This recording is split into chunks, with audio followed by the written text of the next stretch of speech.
일반적으로 영화를 보다 보면 한 번쯤은 나오는 카메라 기법입니다. 언리얼에서 좀 재밌게 만들어 볼 수 있겠다 싶어가지고 시퀀스에다가 이런 식으로 이벤트 트랙을 이용해서 블루프린트죠. 달리줌을 동적으로 플렉서블하게 만든 겁니다. 달리줌은 두 가지 효과를 같이 사용하는데요. 첫 번째로는 카메라 이동입니다. 지금 화면에 보시는 것처럼 아래쪽에 카메라가 점점 캐릭터로부터 멀어지고 있죠. 그러면 뒤에 있는 배경은 멀어지니까 자연스럽게 더 넓은 배경이 보이겠죠. 이동과 함께 카메라가 넓게 이렇게 비추던 각도에서 좁은 화각을 가지게끔, 화각을 좁혀주게끔 제어를 해보면, 플레이를 했을 때 이런 식으로 캐릭터는 화면에 거의 고정된 상태로 배경이 뭔가 압축되는 것 같은 느낌으로 이런 식으로 연출이 됩니다. 가까이 갈 수도 있고요, 멀어질 수도 있고요. 그래서 이동과 화각의 두 가지 변화를 이용해서 연출하는 기법입니다. 여기에서 카메라 컴포넌트가 가진 포컬 랭스라고 하는 값을 자동으로 계산해 주려고 하는 거니까 이 카메라 컴포넌트의 플러스 버튼을 눌러서 이벤트에 리피터라고 하는 것을 추가해 주면 됩니다. 그러면 카메라 컴포넌트 이벤트 항목이 생겼고 자동으로 트랙이 이런 식으로 시작 프레임에서 끝 프레임까지 지정이 돼 있죠. 그러면 이 트랙이 있는 이상 계속해서 우리가 제작한 블루프린트가 작동한다라는 뜻이 됩니다. 요거를 더블 클릭해서 보면 이벤트가 생겼고 카메라 컴포넌트 이벤트니까 카메라 컴포넌트 항목이 있죠. 여기에서 여러분들이 주의하셔야 될 건 카메라 액터에다가 하게 되면 뭘 못하냐면 set 포컬 랭스라고 하는 요 값 자체, 우리가 지정하고 싶은 요 포컬 랭스라는 이 노드가 검색이 안 됩니다.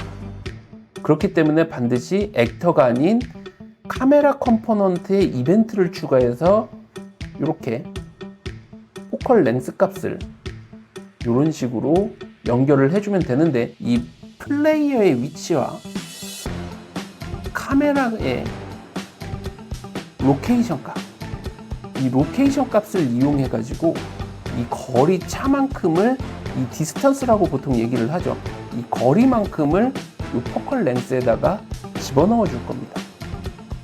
그러기 위해서는 여기 있는 플레이어도, 캐릭터도 이렇게 시퀀스에 등록이 돼 있어야 하고, 여기 있는 시퀀스 트랙을 드래그 해가지고 보시는 것처럼 이벤트 블루프린트 안에다가 집어넣어 줍니다. 그러면 달리줌이라는 시퀀스 안에 캐릭터가 정보를 가지고 올 수 있게 되고, 마찬가지로 카메라도 드래그해서 넣어주게 되면 달리줌의 시네 카메라 액터 2에 대한 요 정보를 그때그때 받아올 수 있게끔 세팅이 되죠.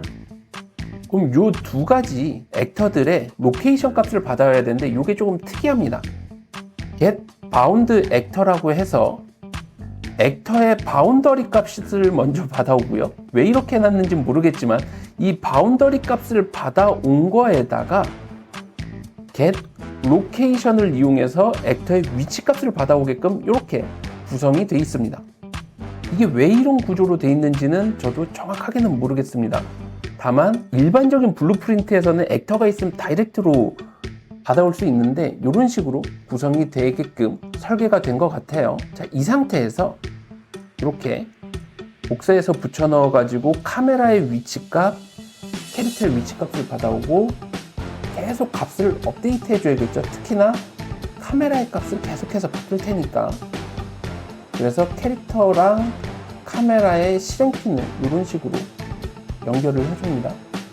그리고 나서 이 두 액터 간의 디스턴스 값, 이 값을 이 커런트 포컬 랭스에다가 꽂아줄 텐데, 여기에다가 멀티플라이를 이용해 가지고 내가 원하는 앵글을 쉽게 좀 잡아낼 수 있게끔, 원래 거리 값에다가 뭐 50%만큼만 적용을 하든 0.3만큼만 적용하든 이거를 조절을 해 가지고 내가 뭐 무릎부터 찍게끔 하고 싶다던가 아니면 타이트하게 얼굴만 잡고 싶다던가 이런 것들을 가변적으로 활용할 수 있게 이렇게 변수 하나를 두고요. 마지막으로는 이 실행핀 비어있는 걸 커런트 포컬 랭스에다가 연결해 줍니다. 그래서 실행핀의 구조로만 놓고 보면 이렇게 거쳐서 일로 가는 거죠.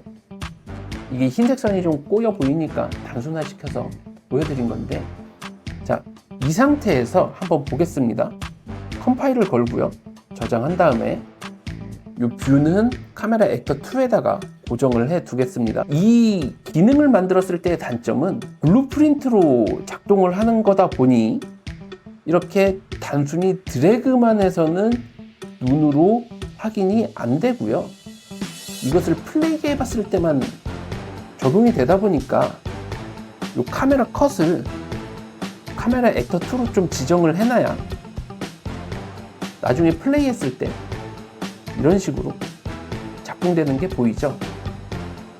이 전체적인 노드를 한번 보여드릴게요.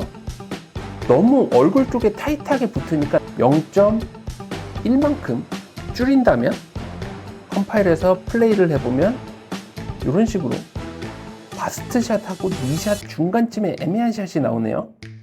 0.16만큼으로 바꾸면 바스트샷으로 안정적으로 나오게 되겠죠.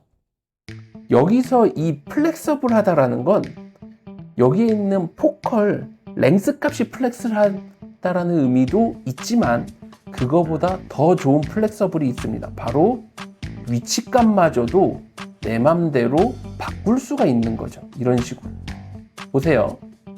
이게 좀 체크무늬라서 티는 덜 날 텐데 이런 식으로 이 레일 자체에는 포지셔널 레일이라고 하는 요것만 카메라의 위치를 정하는 요거에 대한 값만 시퀀스에 저장이 되어 있기 때문에 위치는 얼마든지 내가 바꿀 수 있습니다.